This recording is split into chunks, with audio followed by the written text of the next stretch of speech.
So you realize that the ultimate is having an agentic AI embodied that actually allows it to do the video setup for the podcast. Oh my God! That's what we really. That's what the convergence of humanoid robots and agentic AI would be like. Please, robot, go set up the podcast studio, please. And we'll swan in 20 minutes later and just sit down and record. Although, do you think over time would the AI robot start getting annoyed? Like, you humans, you never show up in time. You know what? This podcast doesn't need you. So this will be the Leahy test for intelligence and awareness. So we've ditched the Turing test.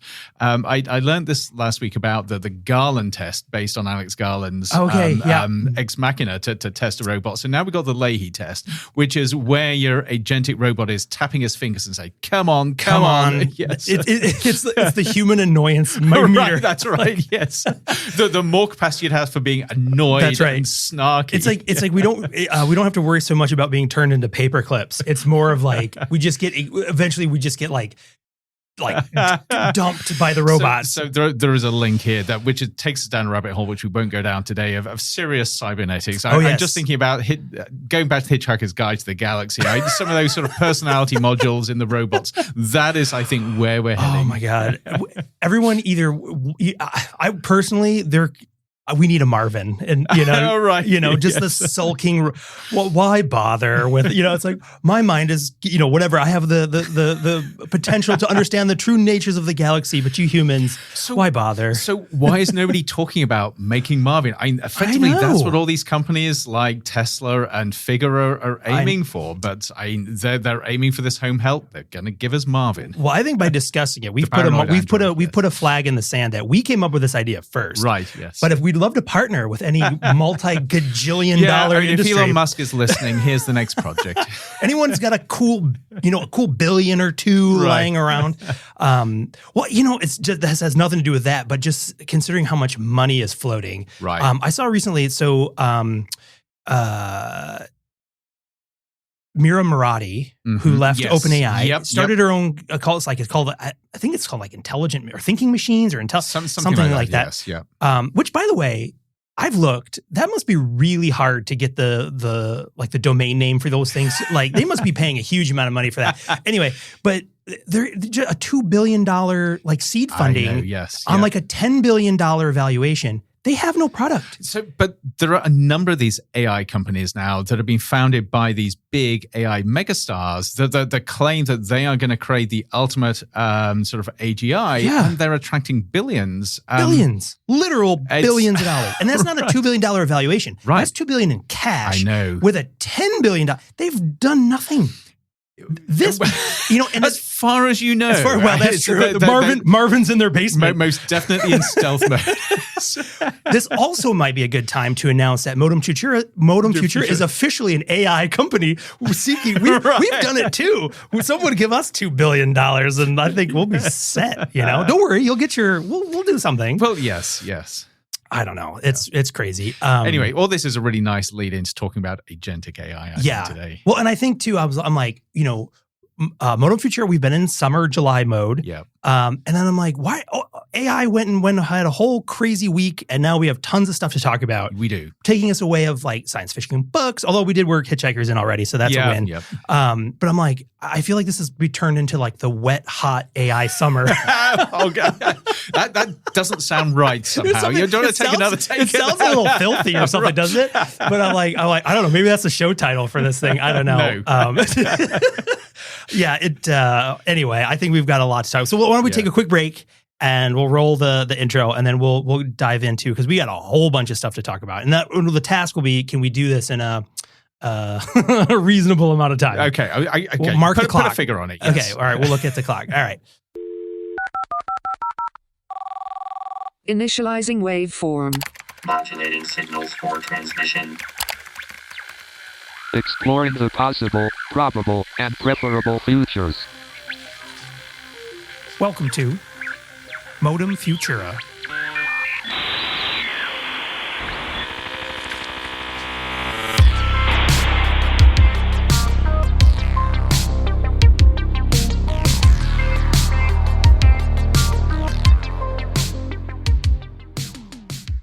right. Well, I'm Sean Leahy, joined with my co-host extraordinaire, Andrew Maynard, and that not a bot. Not a bot. No, have we passed the CAPTCHA? We're CAPTCHA proofed? But that means this is Modem Futura, the show that explores the intersection of technology, society, and the possible, probable, and preferable futures, asking deep questions like, what will it mean to be human in the future? And how will we continue to prove that you are not a bot? We are really human. You know, yes. Does anybody care anymore? So I literally this morning clicked on a YouTube video. It happened to be one of our own podcasts. Okay. And it blocked it saying, you need to sign in to prove you're not a bot. And I'm like, not only am I not a bot. This is my video. I'm on it. I made this. I made it. I posted it. It's here. And it's me clicking it, which maybe that's a little embarrassing to admit. But but nonetheless. Where we came up saying, you have already clicked on 200 of these in the last 5 minutes. Dear Sean, we suspect you of being a bot farm trying to goose your ratings or something. I'm like, no, I was wondering why those ratings are so high. Yeah.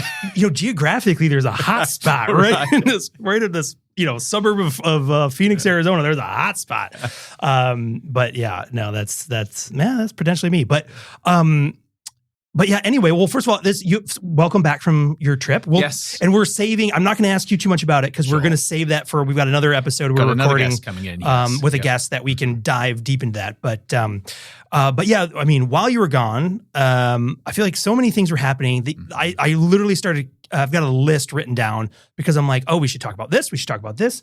So let me just throw out a bunch of things. Yep. And then you tell me which one you want to talk about first. Okay. Well, maybe I'll work backwards chronologically. Yesterday, the White House dropped their 2025 AI action plan, which is it's less than 24 hours old-ish, and it's already sent ripples through everywhere. It has, with some very interesting responses, going all the way from this is absolutely fantastic to what the heck is the US doing? Yeah, so we've got that. Then if we switch over to like OpenAI specifically, we have their new agent mode. We do. Which I've been playing with, you've been playing with. Yes, I have thoughts. And also lots of questions. Right.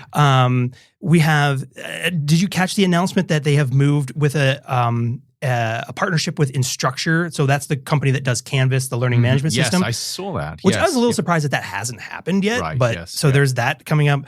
And also OpenAI announcing that they're in the consulting business now. Right. So we've got that. And then on the top of that, we've got another thing with basically... Just hold on a second. So the consulting business...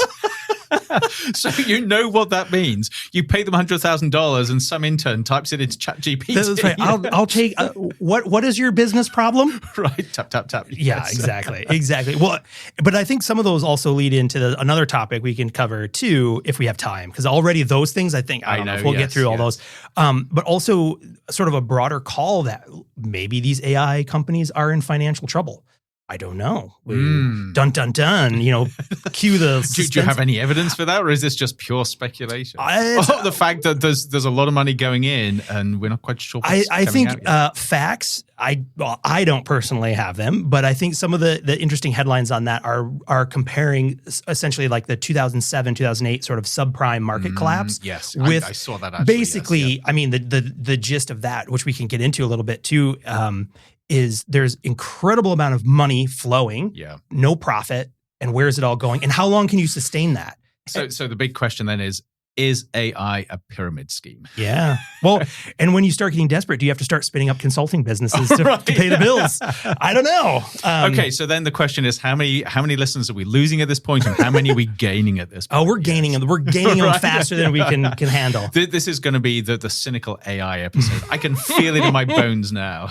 Well, but I would say that plays a very critical role because I think one of the ways that we can fight against or burst the hype bubbles that surround these things, and again, for our listeners and anyone new to the show, that is something that I've been talking about for 40 plus episodes now. I feel like is what the danger of all these things is the hype, because that is where you overextend the possibilities, Of which you course. have no ability. And then the repercussion of that is and it's damage. And it's tough because Yeah. if you're looking at tech product development, there has to be a certain amount of hype. I mean, this is, Sure. well, actually, there doesn't have to be, but this is There what always Silicon is. Valley is built on. Yeah. You overpromise, and then you hope that you actually catch up with the promise before you deliver. And, it's worked to a certain extent. The trouble is when it gets so big that everybody, 8 billion, well, not 8 billion people, but metaphorically 8 billion people are watching you. Yep. That, I think, is when you hit the danger point, when Yes. the hype takes over. Well, and then I think, it extended to that too, is when you have these knock-on effects where, again, this is not a new topic or a new angle from our perspective on this show, but is when you bring in that sort of mythic quality of something that is being overhyped, Right. which is then you start going, well, it must be better than what? Better than before. In this case, in some Right. in some arguments, people are saying it's better than the human version of whatever is being done. And why is it? Because it is. Right, And yes, then yes. you're like, well, that doesn't and you make get sense. the arguments that we have to do this. Right. We sort of, no question, we have Yep. to do this as a species, as humanity, as our obligation to the future. Yeah, it's inevitable. But no critique as to Yep. why. Yeah. So interestingly, this is actually a nice segue into the AI action plan that was Okay, let's released do by it. the White House yesterday. Because the first paragraph in the introduction there is effectively this hype. Artificial intelligence is going to change everything. It's going to cure disease. It's going to solve problems. It's going to extend our understanding of the universe. It's going to make life better in every possible way. Yeah. Therefore, we have to invest as much as possible in it and go as fast as possible. And when I wrote about this, I published a piece yesterday. I actually didn't focus too much on that because this is par for the course for certainly the US government. And I've seen this over the last 20 years with other technologies, including nanotech, where Sure. I was very heavily invested. That you put out these sort of policy statements and these sort of strategic plan statements, and you hype everything up. So, for instance, we were going to cure cancer by 2015 using nanotechnology. Yeah. But the reality is that opening paragraph just adds to the hype. No question at all. Yep. AI is going to be the solution to everything. Yep. Yeah, it definitely fuels that. And the funny thing is, if you read, I don't know exactly who was part of drafting this language, but if you read some of those other manifestos, Sam Altman. oh yeah, I mean, that was what I was going to say. I mean, even going back, I don't know when this was now, less than a year ago, there was that.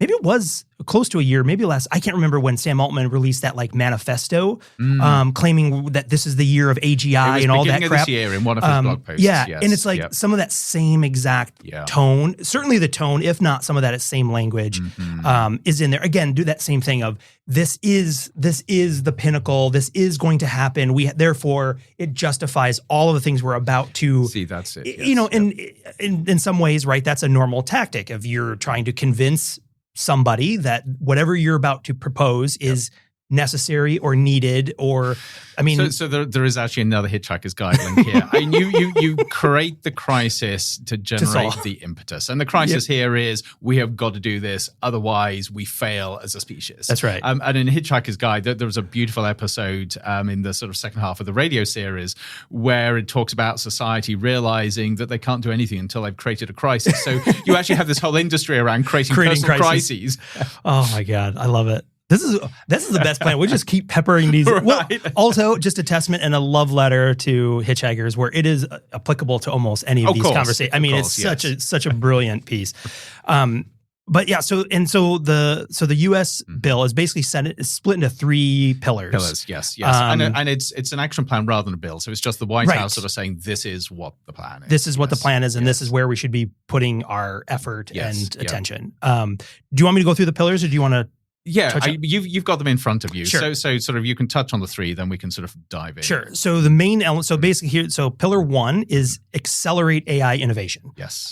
Basically, it's a detailed set of actions to encourage rapid development and adoption of AI across the economy while keeping U.S. values. Key term there. I will come back to that in a second because there are lots of sort of discontinuities in this, but yes. And so the key themes in here, just kind of quickly, are things like removing regulatory barriers. Yes. This one is, I think, quite loaded.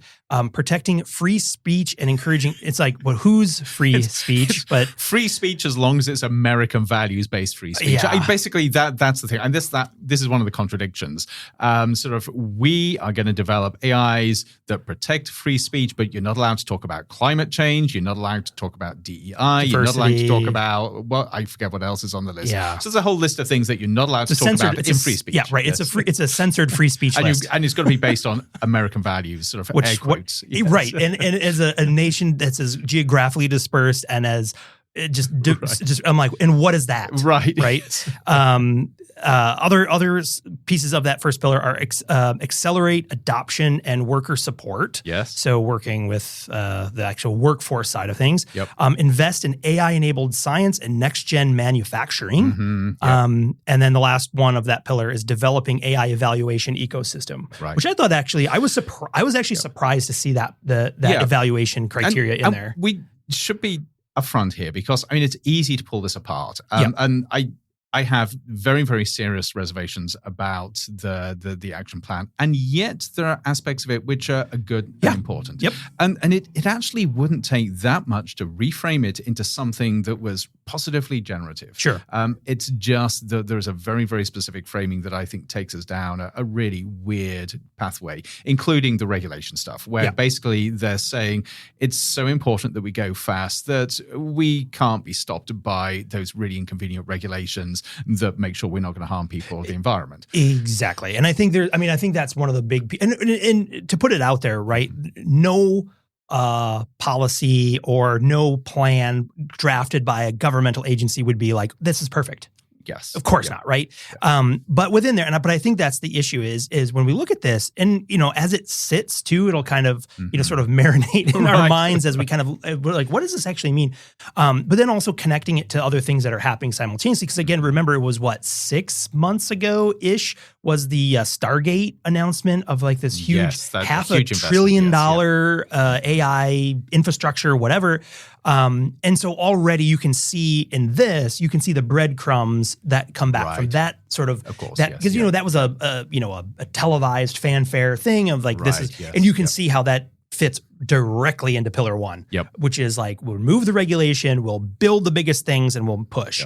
And of course, in all of this, and this comes out in pillar 2 and pillar 3 as well, this is all about US exceptionalism. The whole thing basically says US has got to win. The whole language here is the language of races and winning and war. So it basically says the US has got to win at everything. We have got to not only be the best in the world, we have got to position ourselves so everybody comes to us and is effectively subservient to us because they have to use our technology, our know-how, our systems. And if people aren't aware, I mean, even at present, like the U.S. has somewhat of a stranglehold even on the tech, the literal chips that are built to do this. So like NVIDIA and others who are making these, highly sought after GPUs and other sort of specifically designed AI chips. There are rules about, just like there are for other technologies or weapons. With dual use technologies, there are restrictions on who can buy them, who can use them. And then, of course that was a controversial decision a few months ago. Earlier in the summer, maybe May or June, where they approved a huge sale of them to Saudi Arabia. Right. And not that by itself is an issue, but there's always, it's interesting to watch that geopolitical. I know there are geopolitics. Because here. once you move these chips to someone, then it's like, well, then how do you track where they're using, So this is also where it gets interesting. So a little bit of a diversion here. So yes, the US is dominating in the hardware generation and the chip production in particular, but two things to be aware of. One is you're having countries like China catching up really rapidly, both with the hardware, but also optimized software systems that run on those. But also those chips require access to rare earth metals. Yeah, who has those? China really controls the supply chain on those. So it gets more complex, but it gets even more complex still. So to get those rare earth minerals from where they're mined to where they're used, you have to look at global supply chains. And one of those global supply chains is now the Open Northwest Package. Northern Passage. That goes sort of around at the top of the US. Now, you have to ask the question, who controls shipping through that passage? At the moment, the US is doing okay, but you look at the strategic countries there, Canada and Greenland. If China was able to cut deals with those countries to allow that movement, that deeply affects the US. So now you begin to wonder, what is the US strategy for making sure they have a hold over Greenland and Canada? Well, I think we saw part of it was literally saying, I think at one time both of those nations were suggested to become a state. Yes, strange that. Yes, so, but actually it tells you maybe there's more strategic thinking to some of these things than you might imagine. I mean, you just work this back, you're like, aha! So they were, again, the breadcreadcrumbs are all there. But, and people have written about this. Oh yeah, it is. And Greenland, it's very interesting when you start to see, you're like, so the motive behind that is, of course, is this this moving machinery of all these different bits and parts of that's it. Yes. Right. I mean, we can't build the chips. I mean, the chips are manufactured usually like at chip foundries in China, in Indonesia, wherever they might be. Then brought to the U.S. and then not allowed to be sold back to the country that literally manufactured them. So, and this action plan strengthens that. It basically sort of increases the U.S.'s ability to sort of hold on to the stuff, which actually gives the U.S. power in this domain. Sure. And again, depending on how you look at that, right, you could say, well, yes, of course, this is a global strategic advantage. You could also look at it and be like, well, this is just going to slow down. It depends on, I think, some of it too, which we can talk about kind of when we get through this, is also just from the bigger picture, from the perspective of humans, collectively. Right. Like, what is the goal? Is the goal truly to create the most powerful, whatever that means, artificial intelligence that we're capable of making, or is it really more surface level, more shallow? It's about control. See, that's it. And right? I think as we go through pillars 2 and 3, we'll begin to sort of see where this policy lands the US. And pillar 2, titled "Build American AI Infrastructure." Right. Yes. So there's no hiding that, right? But this is an interesting one because it actually begins to look at, I believe this is one that looks at education and the workforce and everything, is it? Yes. Yeah. So, I mean, just the key themes within this pillar, right? So streamlining, so some boring stuff, right? But it's like streamlining permitting for data centers and chip infrastructures, just rubber stamping, green lighting, these things without as much sort of red tape. But again, when you get into the nitty gritty of that, that's what we'll start to see things where you're like, using like a proposal to use federal lands for data centers, right? Yes, You might not think about that, but then you're like, wait a minute, what is it? What does that exactly mean? Right. And which federal lands? And does that mean like Yellowstone is going to, put in a server farm? But now federal lands are seen as a resource for AI. Because wasn't it Mark Zuckerberg and Meta, like the big data, a 5 gigawatt or whatever plant it was like, it's basically almost the size of Manhattan, right? In terms of like its square footage that he's going to build somewhere out in like the Wyoming or something, right? So that's a little unnerving, just in terms of what is just the size, just the size and the scale, and also again asking these questions of what are we willing to sacrifice to get something in the end, right? That's right. And of course, one of the things that came out there is you look at both energy and water usage. And so with energy usage, the action plan basically says we've got to build fast. In fact, I think that the tagline was "Build, baby, build" when it comes to AI. But they don't mention where the energy is going to come from, and the underlying current is any energy from anywhere as long as it's enough. So no talk of energy transitions from non-renewables to renewables. No talk about the effective use of renewables. It was basically, we need as much energy as possible, as fast as possible, with the assumption that if that means coal, you use coal. If it means oil, you use oil. If it means nuclear, you use nuclear. Whatever. Yes. Small modular reactors. SMEs? SMRs. Yes. Yeah. I mean, literally, one of this idea is literally calling for creating a new category of exclusions for power. So if you're like, it's for AI, they're like, oh, well then just, burn it all down. That's fine. That's right. Yes. With that, that goes kind of hand in hand with that is upgrading power grid and energy. So, which actually, that's something that needs to be done. That's something that needs to be done. The whole sort of energy system needs to be overhauled and sort of brought into the 21st, 22nd century. Sure. But you've got to do that in a holistic way. You don't just do it in a very, very narrow-minded way. Yeah, and I think, for me, I think there's the big sort of danger with that is that what you would end up with is not new power systems for municipalities. Right. But isolated, targeted, high-end SMRs for that data center. And that data center only. Yes. And so it's sort of you're going to have power deserts, like you have food deserts. You're going to have communities sitting next to one of the biggest power plants in the world, and yet not being able to get enough electricity because it's not tap into it. Yeah, I know, it's crazy. So, so the hope is, right? Again, this is not a bill that is directly, but it's the hope is that when people realize we do need to up, because the electrical grid entirely, if you look at it, parts of it are so old and so outdated that this is, I think that's one of those things as a society, we would benefit greatly from newer, more modernized energy systems so long as we get the benefit of that. It's so frustrating for those people that have been working for decades on energy transitions, looking at really innovative solutions such as distributed energy generation and distribution. So all of their work is basically sort of pushed aside with this that says we just got to build big and build fast. Yeah. Even just going back to the WEF top 10, a couple of those were these really cool, innovative ways of naturally extracting more energy out of waves and water and stuff like that. And it sort of is we'll just... that's for tomorrow. For today, we got to play around with that if you want, but we got to burn it. Build, baby, build, burn, baby, burn. It kind of feels like those movies or cartoons or whatever where you're stranded in the cabin. You're we're running out of firewood. We're get the furniture, burn it all. And it's just looking for anything that's combustible at this point. Throw it into the fire. I don't know. Yes. But yeah, so then I'll go quickly through the rest of these. So also...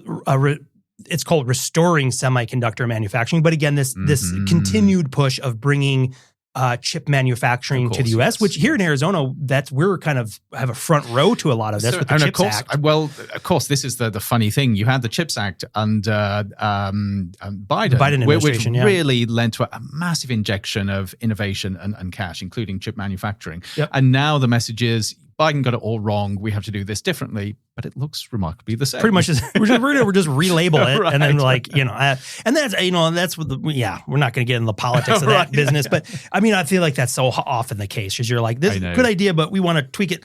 We'll move it one thing to the left, and now it's new. Yes.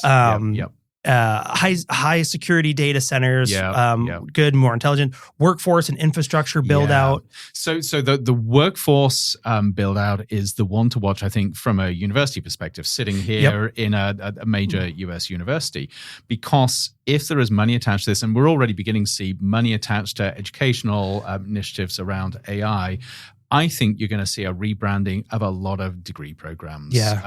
Where the idea is whatever you teach, if you slap AI and AI skills development on it, you think you're going to get the money and the students. Well, we do run an AI podcast. Right. Yes. I'll just put out the change collector right here, and we'll just watch the stable coin building US AI infrastructure week by week. We're gonna build, and we're gonna watch those. We're gonna watch that stable coin just flow in. But yeah, no, that's going to be interesting because, and again, that's for me one of the things the red flag that jumps up is this is fuel for hype machines. Because what you will see is, I think you've accurately predicted, is everything will just slap the term AI onto it. Yes. Whether, I don't think a lot of things might not even change other than the name. That's it. In the hopes that would be enough. Yep. which I really, because then that just devalues so much when that happens. But the other thing with this, very, very strategically, which I wrote about, is I think you are going to see this move to slap AI on a lot of degree programs. But I think a lot of people will see through just the new branding. So it's those programs that have been investing and building up an AI base for the last 2 to 4 years that are going to thrive. Yeah. And the ones that are only just coming to the party now and just slap that term on, whether it's AI innovation or whatever, I think they're going to deeply struggle because they're at least 2 years too late. That's true. I hope that's the case. I mean, I hope that this, because I mean, if done well with care, this could be a phenomenal. No, and I'm not critiquing this. I mean, I think again it needs to be seen in a much broader context. But yes, there are needs here from developing skills, developing workforces, developing opportunities, which are really important. Yep, and all the way down from also, again from the higher education perspective, all the way down to into the trades as well in terms of the new types of technologies, whether that be new kinds of HVAC and cooling systems and engineering around because I think, I mean, if this goes the way it's supposed to, and this money does get invested and we start putting all these resources in there, I mean, it's going to take a massive pipeline to keep this. I mean, part of that goal, right, is to keep these things essentially contained within one country, which ultimately, I mean, for the last, it's decades long, manufacturing and all these other things have been outsourced to other countries that have built up expertise specifically around how to do these things. I mean, electronics are a prime example. Right. Even if it was decided, yes, we're going to move all Apple products are going to be built in the US, it would take 10 years minimum. We don't have the skilled workforce, but we don't have the skilled workforce who are willing to be paid the wages that are going to come with it, which actually aren't going to be that high. And again, you look at these things historically, I mean, there is an economic incentive of when countries offload those to other nations who are, So, I mean, I know, So I think but again, I think investment in workforce, and that's always good. It makes sense. Yeah. And I just one final interesting twist to that, which actually isn't in the action plan, but I think it's an extension of it, is the question of, is the university degree the best way to develop the skills that are necessary? That's a good question. And I think if the US is serious about investing in the workforce, they also have to be serious about how people get those skills in what are currently unconventional ways, rather than sticking to the old conventional academic way. Yeah.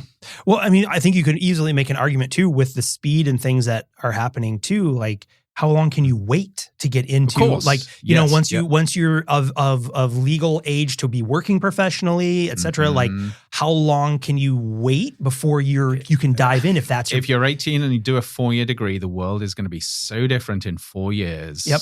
And then you don't, I mean, it just raises that question. I don't know. I don't have an answer. Well, you know the answer, Sean. You've already said it. Listen to Modo Futura. You'll get all the skills you don't need anything else. Direct injection to the brain. That's right. We just either the neural link you just plug in, that's all you need. That's, we're the closest thing to the Matrix. If you want to just dial up something, just plug into us. Not that we're going on the hype train in any way whatsoever. If you can't beat them, join them. We are the #1 AI, but whatever. I don't know. Yeah. The last piece on there I'll just toss is cybersecurity and secure by design AI, which of course, that's when that's where you see all like the DOD, DHS, we have to do this in a way. Which is all important stuff. But again, it's a yes, it's important. And there's a lot more stuff that needs to be. And there's a lot. And then pillar 3 is lead in international AI diplomacy and security. I love this one because I'm realizing that I am so naive. I thought that diplomacy was something that it's not. I thought diplomacy was all about negotiation and compromise and working out win-win solutions. Isn't it carry a big stick? Diplomacy in this case is working out how the US has AI supremacy. So it talks about our allies or the US's allies and basically making sure that through this diplomacy, the allies do everything we want them to do. And it talks about the US's adversaries and making sure that we can beat the adversaries. So diplomacy is either you're with us or we're going to beat you. I mean, and there is something slightly odd to this also when, again, in recent years, there has been a lot of retreat from global partnerships. Right. So, it's sort of like, oh, well, that list of allies, I think, has gotten smaller. Right. Intentionally. I was actually wondering who those allies are because we've annoyed so many people around the world. I know. It's like it should have been allies singular. Yes. We'll see. Or maybe it'll bring people back to the let table. Us know if you are that ally. It'll bring people back to the table. Maybe, yeah. But yeah, I mean, the key themes under there, I don't think are surprising. It is, as you mentioned, it's export to AI. Export the AI to allies. It's the specifically countering Chinese influence and advocate U.S. values. Yes, and China is very clearly the adversary here. Yeah. We're seen as the adversary. Yep. Yes. And strengthen export controls, again, clamping down on who's allowed to get access to the equipment, to the, the intelligence of it. I mean, the funny thing is you can even look at this sort of this battle, if you will, between like the U.S. and Chinese over TikTok. Right. Yes. We won't touch the fact that a bill has been passed and nothing has happened. Okay, that's a separate issue, which is perhaps political and legal, to which I don't have the expertise to speak on. But with that whole argument of it has to be sold and controlled by a U.S. company, even China at the time was like, fine, but you're not getting the algorithm, right? Because that is the intellectual property that has created all of to which TikTok's success is essentially pinned on how well that algorithm worked. And so it is interesting that they're even in a layer that is sort of like social media entertainment. That is the currency is the brain power, if you will, of this algorithm. And so it just sets up this interesting thing where like, that's what we're really clamping down on, the export or trade of are these, these little computer programs that essentially have no, it's not a tangible thing. Right. Yes. Which is just kind of, I find that kind of humorous. It is interesting. Yes. Obviously in align protection measures with allies, national security evaluations, and all those kind of sort of traditional things that are very, very government, political, geopolitic related, national security related. I mean, those are, I think none of that was a surprise. Right. Those bits are in there that we want to do it. We want to do it the best, and we want to control and not let this out the door. And, and it's funny because when I was reading this, like the way my brain kept like making sense of it was thinking about if we thought of AI as essentially nuclear weapons, right? That it is in some ways. And I would be curious at the sort of big policy layer, globally, like if that's that's the new Cold War, right? Is like this rush. I think there are interesting analogies there. I also think it's very different in some ways, simply because of the porosity of barriers that you see with data flow, information flow, knowledge flow with AI that you simply don't see with nuclear weapons. And so just capturing that, one of the things that I thought was really interesting in the action plan was its support for open source and open access. And open weights, So open source, the idea that if you have a really big AI model, you release all the sort of internal sort of connections, the things that make it what it is. So other people can use that. And of course, this is a big push coming from companies like Meta. OpenAI have actually pulled back from doing that because they see it as too big a social and a security risk. But it's very interesting that the US government is really backing open source at the same time as clamping down on all of these things that people shouldn't be doing with AI. Yeah. No, it is interesting. And I think, to your point too, I guess one of the things that struck me as well is how, while I was reading it and kind of looking at that analogy in my mind about like the end product of controlling it the way you would a nuclear weapon or some other advanced, weapon that gives you some sort of global strategic advantage. But also with AI, with this kind of stuff, it's not like the other traditional things that have been the result of hard science, right? Where it is, you can tell how potentially you can tell how far away you are from a technological or a scientific breakthrough or an advancement. Even going back to the origins of OpenAI and hitting on GPT-3, right? it was kind of like, oh, it just kind of happened. I know. It's like they were working hard and doing lots of things, but it wasn't this. It's not such a clear pathway to creating new things. It's actually really muddy because, of course, you've got decades of deep academic research leading into these, but you've also got this really interesting layer of commercialization. Yep. So now what you're seeing emerging is a combination of deep far horizon research, close to horizon product development, and then experimentation around that. So it doesn't fit into a neat box of this is the research, this is the translation into a product. And then you've got the emergent properties that come from that tinkering around with the product development as much as anything. Yeah, and it's interesting because it is. It's like you don't. It's almost like, I mean, it's in many ways it's somewhat speculative. Of we've got we think we have the ingredients. Right, we've got the compute, we've got people, we're making things, and we're just going to hope something bubbles up out of that. And then you've got the layer of the have to go as fast as possible, because as soon as you've got a product that you don't fully understand, then you're under pressure to go even faster. You don't have the luxury of another 5-10 years of doing the research to develop fundamental principles. You've just got to suck it and see. You've got to go into that lab and say, what happens if we bolt this together with this?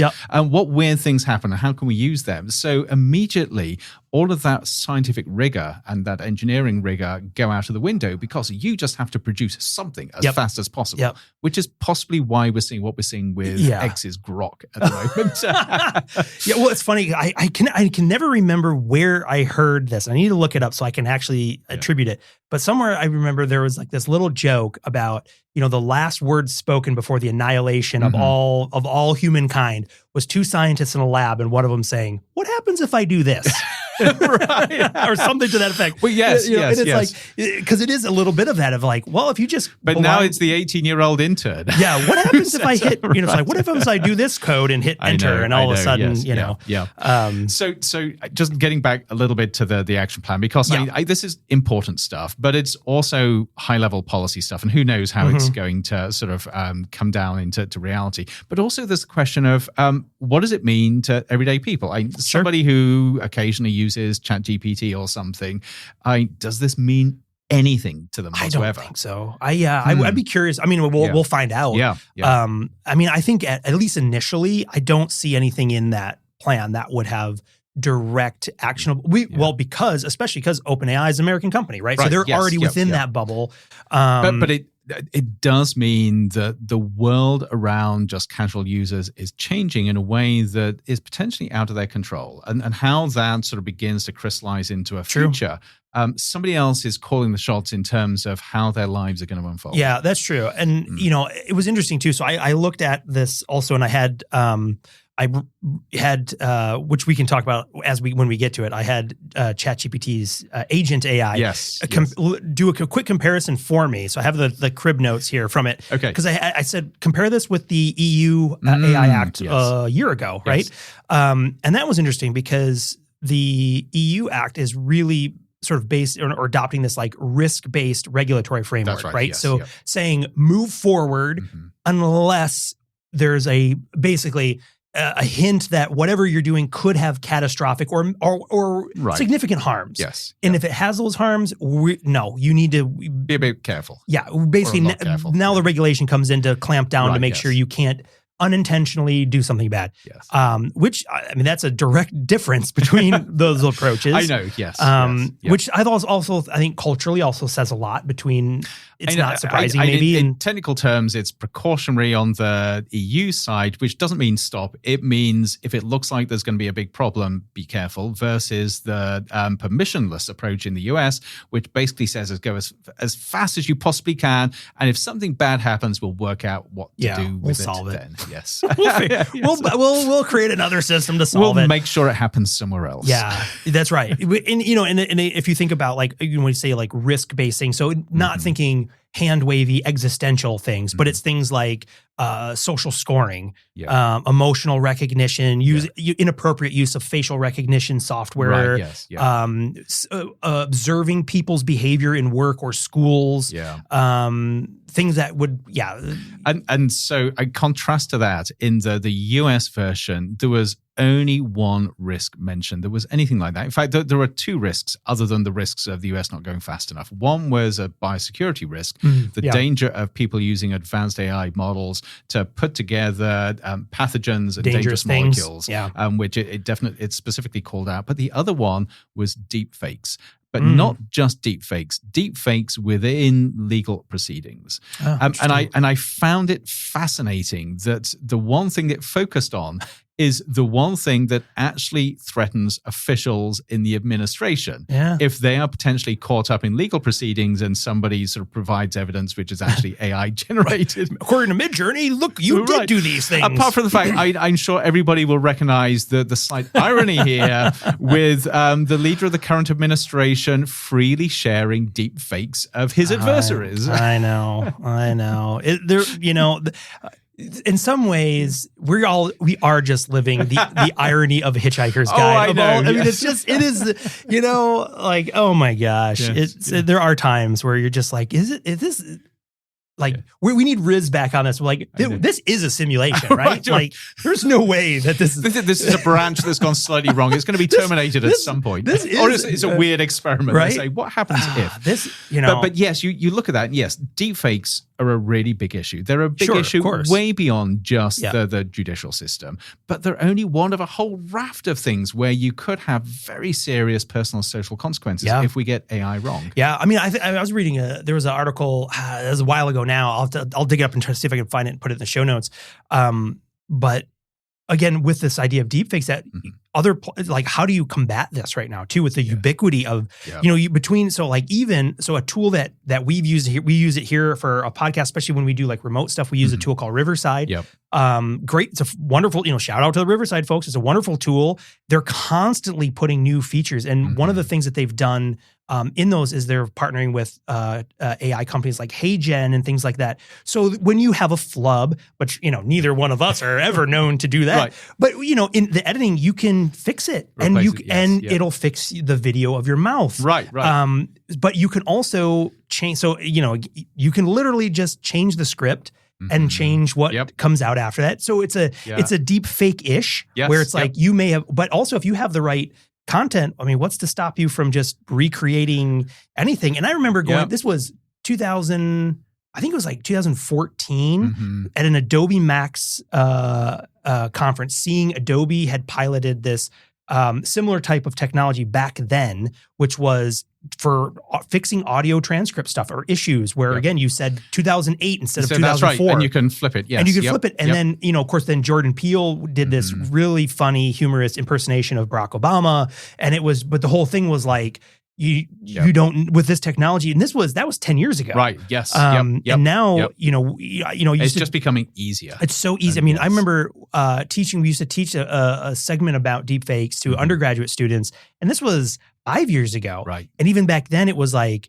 deepfakes are getting so much easier that with $20 and whatever, you could hire someone with a machine capable of doing it. You can now, the tools are at anyone's disposal. Right. I mean, it's not even, doesn't even cost that money anymore. So it is quite wild. But I saw it was, I think the country of Denmark had passed a law that allowed everyone to essentially copyright their own their own image. So you can sue somebody if they use your image or likeness? Apparently, that would be the idea, so that, while there may not be a technological tool, there could be a legal tool where at least if that happened to you, you could seek damages or something to that effect. Which, I was thinking about that. I'm like, that's an interesting, I think the last thing the United States needs is more more litigious minded groups. But it does raise a question. You're like, well, if you are over 18 in the US, which is the threshold as a legal adult, and someone steals your likeness for fun, for harm, for whatever, what is your action of recourse? Right. I mean, if you're a big enough person, big enough celebrity, you have already standing legal rights towards your brand and image. Sure. If you're just a regular person, what do you do? What do you do? Especially if you can't afford the legal fees. I mean, that's the other thing is like, what that's kind of the longstanding joke with fair use, right? Is fair use just means you have the freedom to hire an attorney to argue your case. Right. But with those kind of situations, it really raises that question of like, well, how is this not just playing into the hands of those who have all the wealth can just do whatever? And if you don't have that, you're stuck. So because I do want to talk about agentic AI, yes, let's do that next. But just to wrap up the AI action plan and what does it mean to sort of everybody who isn't a policy wonk. I think it's questions like this. What is going to slip between the cracks that is actually going to make your life more difficult, potentially more dangerous? Yeah. What is not being covered? A, what is not being covered? And B, what is happening that is going to make bad things more likely, such as going incredibly fast with systems where we have no idea what the consequences are going to be. Yeah. And I think that those are questions that everybody should be asking. Definitely. I 100% agree. I mean, those are the questions you should be asking in your house, your household, with your family members. You should be asking this in your communities, your schools, your whatever. But because I think that's exactly it is, you look at those gaps where it's like build and remove the regulation. And while the big, potentially, right, the big main players, that might not be a bad thing for them because they're all eyes are on them. It's these opportunistic little things, the weeds that come up through the cracks, right? That are like, aha, I found the loophole for this and for that, and now I've got all your data. And there are really big loopholes. That's right. It's like more like a rift, like a giant chasm, But yeah, because then you can see this pathway where bad, immoral, bad actors can operate legally within the bounds. But yet do really nefarious things with that information. Not even immoral or bad. If you look at opportunists, I mean, this is an entrepreneurial company. Entrepreneurial country. There's a flub that needs to be covered by AI. But it means that anybody that is out to make money, you look at the gaps and the opportunities. Oh yeah, absolutely. So if there is a gap to create an AI app where you are not constrained by regulation, you are not constrained by legal issues, you can just go for it and you can do anything you like until somebody says maybe you've gone too far. That is an opportunity that any entrepreneur worth their salt would run after. Yeah. Well, and it's like, you smell the opportunity of money left on a table somewhere and people are going to go get that money. That's it. Yes. Yep. Yeah, that's that makes me a little sad, but yeah, and of course, which brings us nicely to agentic AI, seeing that this is the buzzword of the hour, it seems, and every company is trying to create their own agentic AI platform as fast as possible, whatever that means. But as we've talked together about, we're struggling to work out what people are going to do with these. Yeah, so it's one of those things so if we go back, let's say 6 months to a year, right? When people are like, agentic AI is the new thing. And you're like, well, okay. And disclaimer, I've written about agentic AI and exactly how it's going to be the new thing. Yeah. And again, when you look at going back, right? And this leads into a problem I have, in general with this stuff, which is constantly moving a goalpost, which is, the original premise of an agentic AI was that you would have an AGI adjacent, bot or collection of tools that could independently set forth and do tasks that you give it or that someone gives it or it gives itself, whatever the mechanism would be, to achieve stuff independently of input, right? So it has agency. You can give it a rough idea and it can go away, it can make decisions for itself that align with the goal that you've set it. It can do things, it can spend money, make bookings, sort of build stuff, all with the authority that you gave it originally. So that it has agency to do stuff. Yep. And to date, there's been a few little demos of things here and there. Yeah, and a couple of companies. So I've written about, the Chinese company, Manus. Yeah, Manus. There was sort of one of the first companies to really embrace this. And I've used their product quite a lot. So I've got a good sense of what it does and what it doesn't do. But now you've got sort of companies like OpenAI. This last week? Yeah, it was just a few days ago. It was maybe a week ago at most. Huge announcement of their new AI agent platform. And you're now beginning to see a whole swath of other companies beginning to claim that they have agentic AI. Yeah, it was just July 17th was when they made the formal announcement. And so OpenAI, the headline is Introducing ChatGPT Agent, Bridging Research and Action. Right. Yes. But what's funny is, of course, they they get very close, but don't call it an agentic AI. Yes. Right. They call it an agent. Yes. Which is interesting. So right away, you look at the demo and it shows this little, I'm looking at I'll put the link in the show notes so you can just see their quick little demo. And it's like, pops up this little window and it's like agent creates this slideshows and spreadsheets and it does all this stuff. And you're looking and you're like, okay, it has this little performative thing. And so instantly I was like, okay, well, I want to try, see what this is all about. And after a few uses and stuff, I literally sat back and go, am I doing this right? Right. Because it sucks. Well, I've got to qualify that because the tech is impressive. Yeah, and sure. So the way that most of these platforms do this is that they will set up a virtual machine, a virtual computer. So then they will they will control this computer and start running it. And most of what they do is based on the internet. So they can go and sort of visit internet sites. But the way that they operate these is as if they're a human. So they'll open a website and they'll actually sort of use optical recognition to identify different elements of that website. And then they can move a cursor and click on buttons and things. So it's like they are an avatar of you surfing the web. Very, very slowly. I mean, it's painful to watch sometimes. But the idea is that if they can surf the web, they can click buttons, they can fill in fields, they can make decisions, they maybe have access to your personal data, so they can have access to your email and your calendar and your bank account, possibly. So they can start making decisions on your behalf, all through this sort of virtual web interface. That's typically how these are built. Yeah. And I think in one respect too, first of all, I'd be like crawling these things with these tools. This is why I can't watch my own YouTube videos because it's like, we think you're one of these. But I would be curious too, right? Like how often, because you're supposed to be able to watch this thing happen. More often than not, when I do it, I don't even get that little window. It skips it. Right. And so there's some issues there. Yes. But I think this is one of these situations where, again, the overhype, the overpromise, and you can't quite deliver. So what do? You move the goalpost closer, put something out that's not quite what we promised, and then you look at it and you go, oh, well, that's not what I was hoping it was going to be. Because and again, I question, I'm like, am I doing this right? Right. Because the uses, I was asking it to create stuff, do stuff, and you're like, besides the performative window that you can interact with, right? Yes. The output to me looks no different than just the deep research. Somewhat. Well, actually, to me it's worse than it. So I like deep research because I have a lot more control over it. Sure. But what I'm struggling with here is there are a lot of commentators who have said this is a game changer. Here are 10 ways in which agentic AI is going to change the world. Yep. And I look at the examples.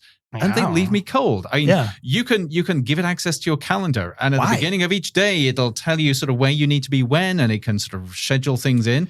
And I do that, and it tells me 12 o'clock lunch. And I could sort of do that a little bit faster. Yeah. I mean, I'm looking at it right here. I've got it pulled up, and I'm on O3 Pro, and I click, agent mode. Yes. And it's like, the suggested things are, they just flipped on me. That's interesting. Literally, as the list just flipped. Research top refurbished stand mixers under $200 on eBay. Right. Okay. So that is actually quite useful, but you can do that with deep research anyway. Sure. Create a 4-day San Sebastian itinerary using TripAdvisor. Okay. And so some of this is useful as a starting point, but you can do it with other systems. But let's be honest. How many billions of dollars do you need to invest in a system that will give you a vacation itinerary that you'll probably throw out of the window anyway, or maybe take one or two hints from? Yeah. There's one here. I'm going to click on it. I'm going to do it. It says basically research EVs under 45,000. And you click on it and it says whole, which is also interesting because it gives you insight into the groups that are essentially doing these prompts. Right. And when I look at this, instantly I'm like, that's a big prompt. Like my prompts are not usually that large unless they're like for deep research and very specific. Yes, But it's like this prompt, I clicked on it and it automatically filled it in. I have a 2000 Subaru Crosstrek in really tight garage. Any new cars can't be more than about 20% bigger in length, width, or height. please look at every 2022 or newer EV or plug-in hybrid. I'm going to see what happens. 20 minutes later. That's could take a long time. So we'll run that in the background. But, but I'm looking at these, and maybe I'm being unfair. Maybe this is just the first wave and we'll get really sophisticated systems. And I'm sure there are use cases where this makes sense. But everything I'm looking at, I'm thinking, A, I don't need that, or B, I can do it faster and better myself. Yeah. And that's what's interesting. I'm watching it do right now. It's literally opening up like cars.com and stuff like, so again, I always get split because I'm like, from a pure tech side, you're like, okay, that's cool. Yep. And it was interesting. I saw a little web interview, and it had two people from OpenAI. It was an all OpenAI like little panel, and they were explaining a little bit about how they built this feature. Yep. And it was basically people from like, I think it was like the deep research team and someone from like the Canvas, like the visual team, just going, well, why don't we just merge our things together and do that? Yep. And I'm like, that's a much better. So perhaps maybe my biggest issue with it is the naming of putting agent in there, right? Because again, it's like, are you trying to subtly suggest that this is an agentic tool? Because it's really not. So I would probably counter that a little bit. And the counter is these tools have the ability to try and infer what you want and actually craft their own way forward. So again, going back to Manus, which I've been looking at the two of them, and I still prefer Manus. I think it has a more sophisticated feel. So with Manus, you give it a task. And first thing it does is break that down into subtasks. So it asks itself, what does the user really want? And what is the sequence of things I need to do to get there? So this is a level of agency where it actually tries to work out how to do that. And it'll actually show you on the screen. It'll break it down into sort of 5, 10 little subtasks. And then as it's going on and it does its research, it'll go back and revise that. If it discovers that what it originally set out isn't going to get it to where it's going to go, it revises the task list. So that is a certain degree of agency. But you can see it happening. Yeah. And that is quite exciting because it means you can just give it a 2-liner and it'll sort of, like a really good assistant or colleague, it'll infer what you want and it'll go away and do a lot of the work. That's just funny. So the page is trying to do something and it just said like, the access to this page has been denied. So that happens a lot, I find, as well. Yes. Well, which is potentially good. Yeah. Maybe that these crawlers are adhering to the robot.txt fields to say, please don't. Yes. No, but it is interesting. And I think, one of the things to consider with these types of tools as, again, this one, I think it's an interesting thing to play with. But I'm struggling for the use case. And again, there may be people. And another example, I remember reading about somebody who said, again, it's Manus because that was around, saying he had the really expensive several $100s a month application. He said each morning he sets 10 windows going with 10 tasks. And by the time he gets to work, he's got sort of these sort of like a whole things. daily rundown of whatever. Which is impressive if you live the sort of lifestyle and you have the sort of business where you need to delegate a lot of that heavy lifting to others. You can imagine having a raft of these agents doing things. But I also think there's an incredible skill in working out what you give the agents that is going to be useful and going to be productive. Yeah, it'll be interesting to see how this sort of evolves over time because the flip side of this, right, is as they become more useful in terms of like, I can give it, the example you gave that just makes me just cringe is I gave it my bank account. Or maybe you give it a credit card or something that you can control with like a limp, there's been enough examples of just children of people running up like $4,000 bills doing in-app purchases, let alone an agentic AI that goes crazy. Right. Sam Altman did warn people against thinking twice before you give the agent personal information. He didn't say don't. He said think about it, which is good. I mean, informed and be an informed user. But with all these things, right? I mean, and this is not new to an agentic AI, but to anything where the more something knows about us, also the flip side is the invasion of privacy. Right. Yes, so while we think, if we think about it from an educational standpoint, we're like, oh, well, if a true like AI companion knew everything about us and knew how we learned, wouldn't that be great? Yes, except it also knows everything about you, and maybe we don't want that. So let me ask you about that, because of course this is the next wave. We've got the simple ones that'll sort of look at your calendar and schedule things, but really sort of one of the things that people are looking at is that AI agent that knows you so well that it can preempt what you want. What is your response to that? If you had an AI that even before you knew you wanted something, you wanted a coffee, you wanted to get somewhere, you had to do something, it preempted that and either did it for you or prompted you. Yeah, it's unsettling. Yeah. And to some degree, it also is a reflection of how like the habits we form. Because even just on my iPhone, it does things based on time. Right. So it's not an AI system that's doing it. It's literally just essentially, I suppose it's machine learning in that sense. Yes, it works out what your patterns are. It's not an agentic thing, but it's like, hey, every day at 10 o'clock, you pick your phone up and do this. Yep. So therefore, it already sort of has it queued up and you go, or you get these little reminders or things like that. But now imagine you had the sort of the Uber delivery. So you get into your office and the coffee that you've been buying every day is already on your desk when you get a little knock. You're like, we thought you'd enjoy this. Right. Yes. You're like, well, I didn't give you permission. $5 on your credit card, $50 for the service. You're like, I didn't order this, but thank you. Right. Yeah. Again, it'll be interesting because, I from just my own personal perspective of that is I look at that with a lot of friction where I'm like, I don't want that. I look at it and I think I don't need it. I'm fairly comfortable with my life. I don't need to be 10 times more productive because it takes something away from my humanity. It does. And maybe that's the thing, that we're obsessed with this cult of productivity where the idea is, you're never doing enough. Therefore, you've got to have machines that allow you to do more. But maybe the approach should be, how do we live happily within what we can do? Yeah. I think that's a big piece because I'm like, again, and I think there's also a piece there that makes an assumption that these things are things we don't want to do. Right. Or that is better for someone else to do.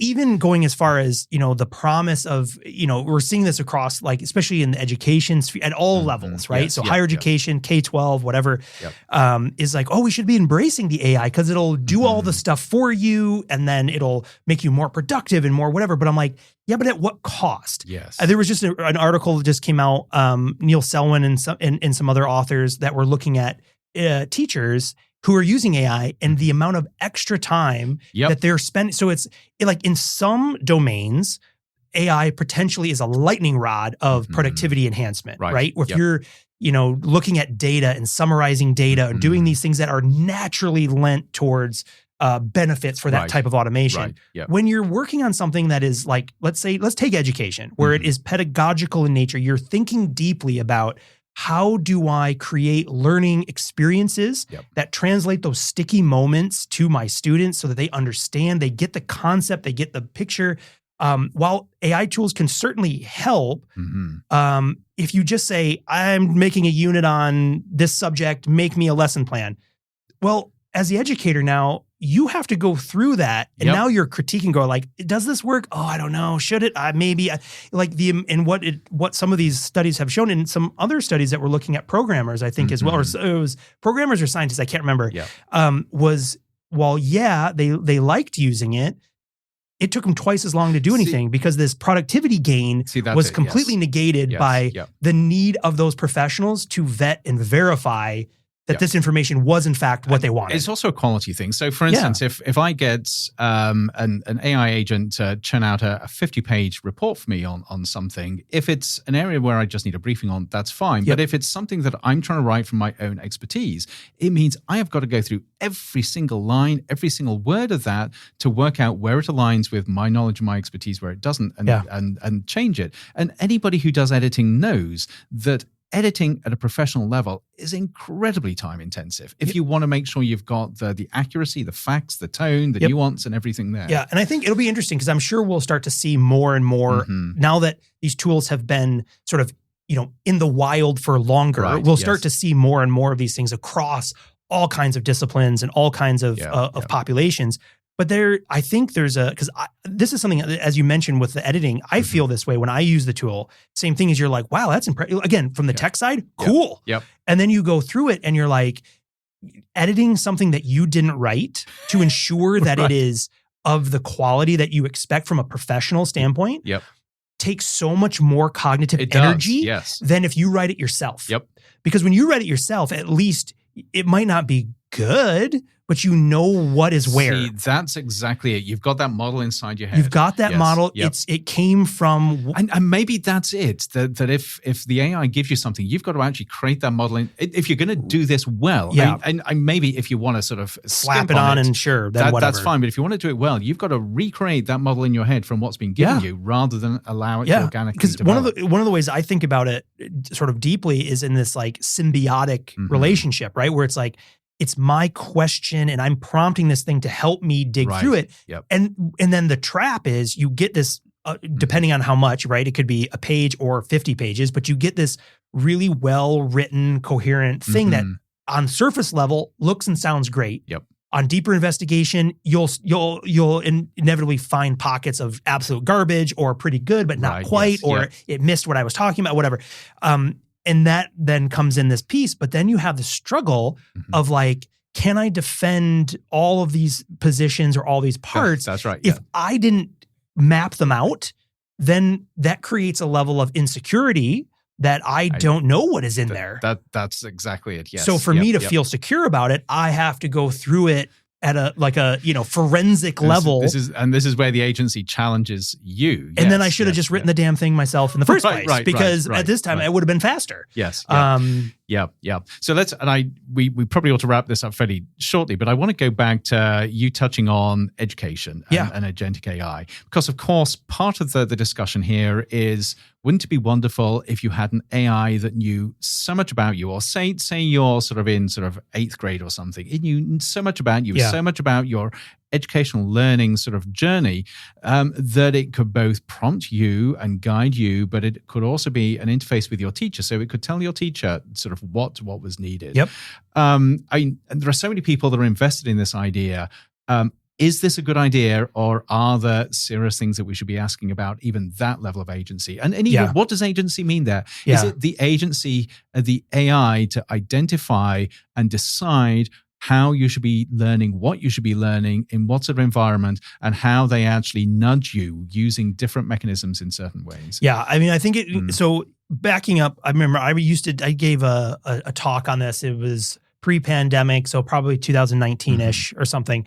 And back then, I mean, the culmination of about 30 years of AI and education research was a sort of this like black box known as like an AI tutor, right? That it's this thing, if we could reach this goal, this would mean that tool would know everything about you, the individual. Yep. Not just who you are, not just what you know, but who you are. So that means like how are you impacted by your emotional states? What emotional state are you currently in? Yep.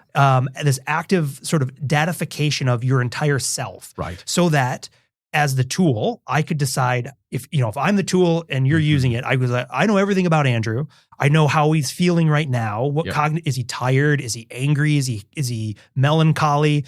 And regardless of what state you're in, how best you might learn and when you might learn. So I can, with the sort of utopian goal here of giving you everything you need when you need it in the best way possible. Right.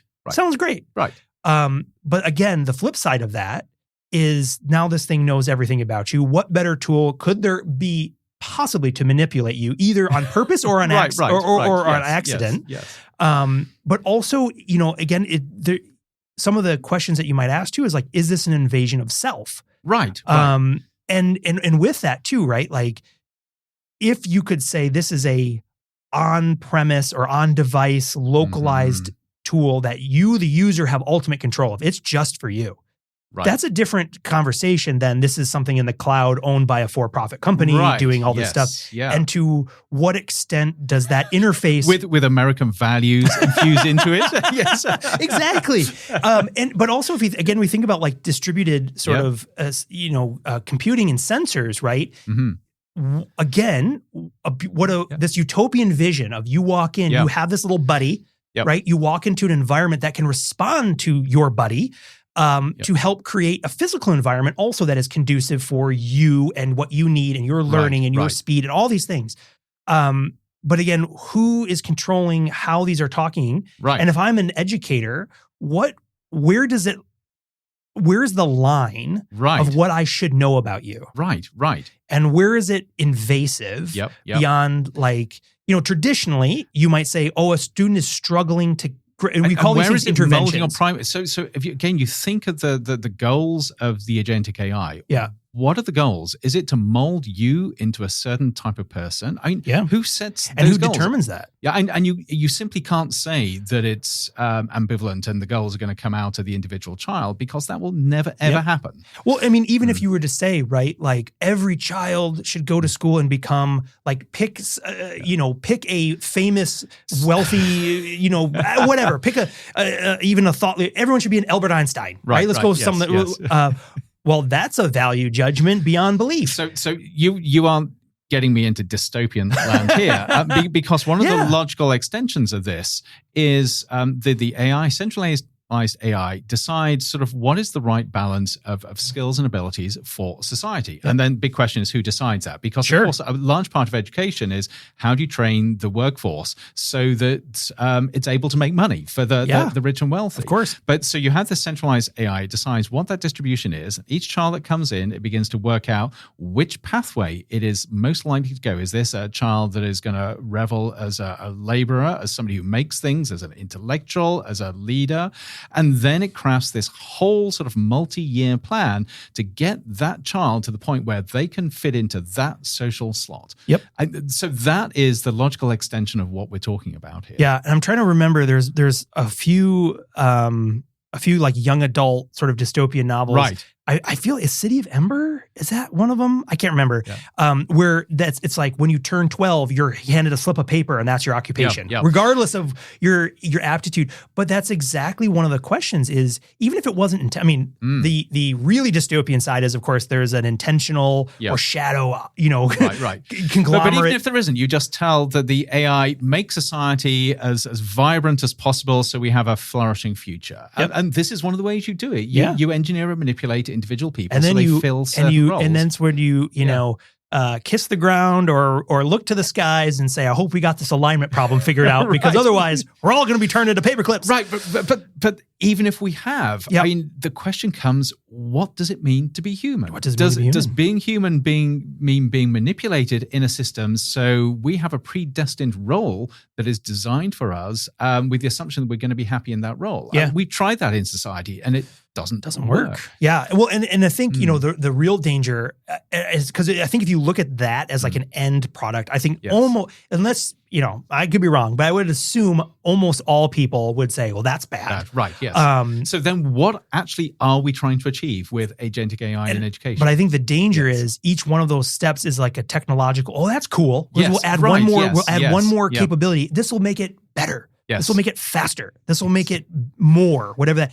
And then slowly, that's the problem is these things it's not someone taking the dial and cranking it to 11. Yep. It's they turn it 1 degree at a time. And then it's a slow boil the frog. Exactly. And then by the time you realize, you're like, wait a minute, I've been gated from what my heart's desire is since the time I was, it has in overtones of genetic predestination. It does. The idea that you can tell, tell sort of where somebody's going from their genome, which we know you can't do. But now it's sort of saying, well, we're going to look at the whole sort of, I don't know what the omic version of it is, but everything that sort of defines you from sort of your genetic makeup, your environment, your emotional status, everything, that is used to determine what your pathway is. Yeah. And then, of course, the obvious question is, can you break out of that? Or are you predetermined to follow that? Yeah. I mean, I would like, the optimist in me too is like, even as awful as those things can be, or those steps, there will come a time, again, whether that pendulum is swinging, but it will be. I mean, the flower will find a way to bloom through the crack in the sidewalk. Of course. Yes. Like these things will break through. And the hope is, though, again, this is why we ask these deep questions, is like, we shouldn't wait until we're all covered with concrete to be like, we need a flower in here. I know, yes. Right? We need to be talking about it now. The time is now, so that the actions we can start thinking about today preserve or protect us from those types of that's why we talk about, again, and I don't want to get into this towards the end. We've gone on long enough.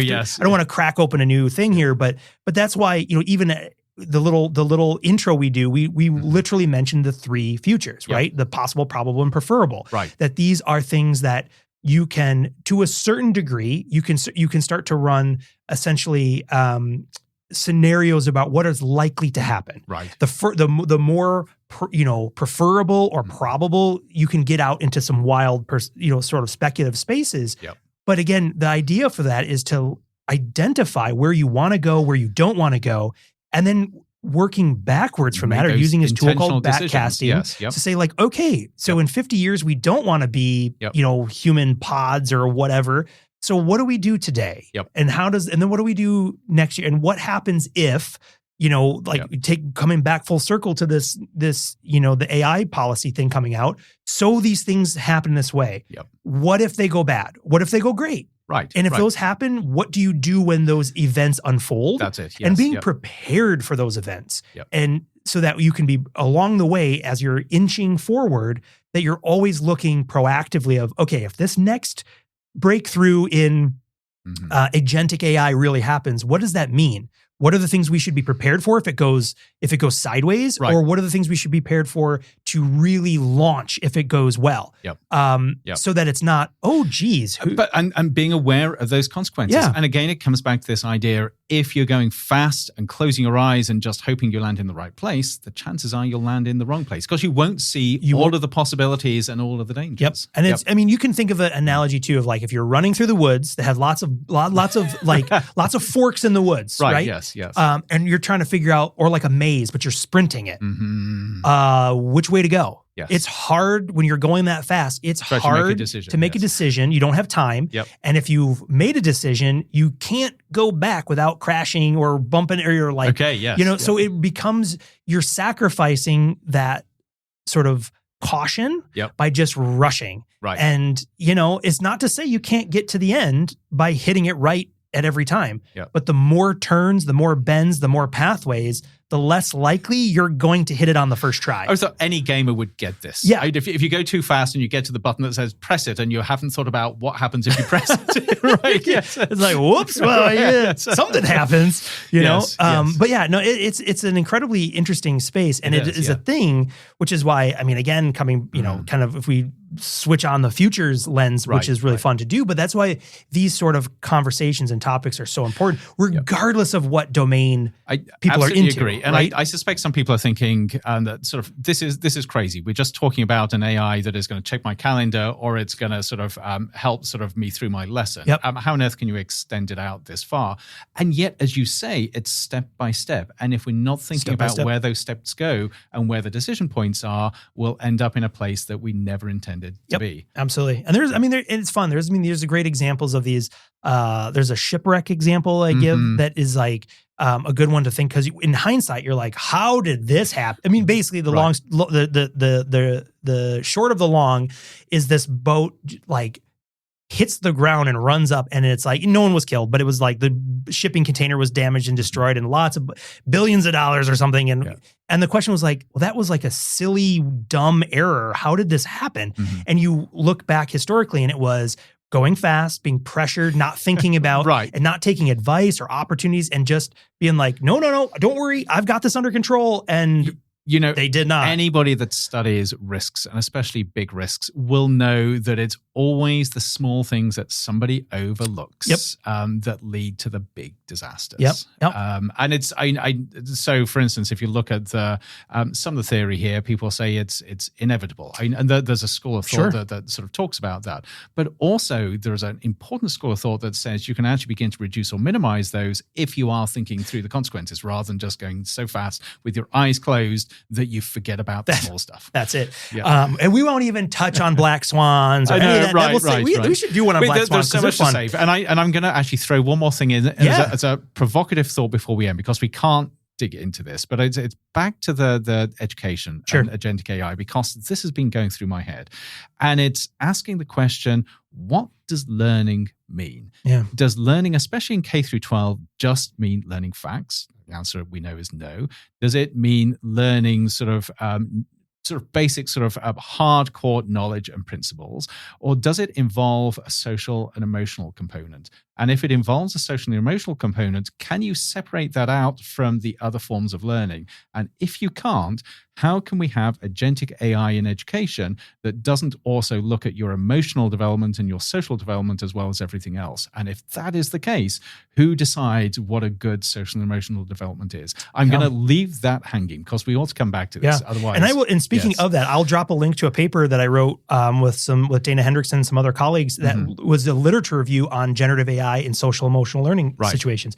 And it's like, what's going on here, people? Because there's a massive component there. And that's one of the questions is, could something like this even begin to tackle the complexities of what that is and how it impacts us as learners at all ages, but certainly in K-12. Continued. To be continued. That's a good, I do like dun, dun, dun. So we'll end there. I don't know where, I'm looking at this list. I'm like, we could talk about the consulting business and all that kind of stuff, but we go another time. It's just kind of funny to me that it's like, we need some cash. Yes, we'll do some consulting for you. It's like, really? Okay.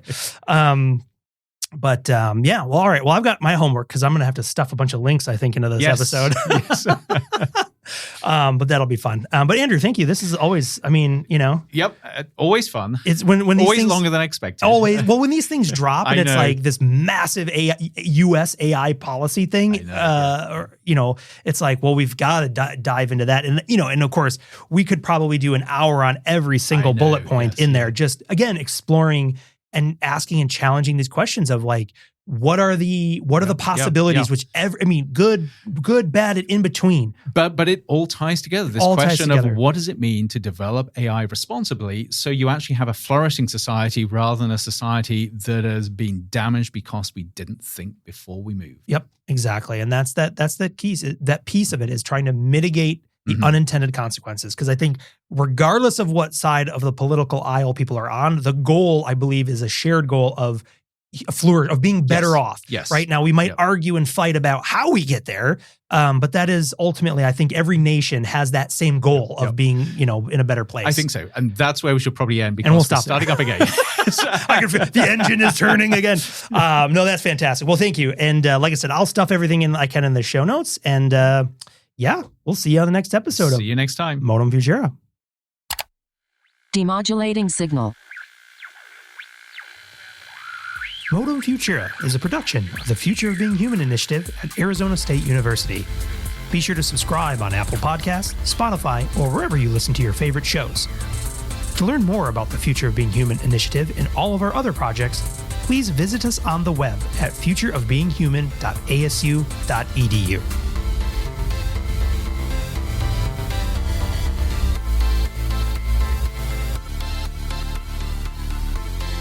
End transmission.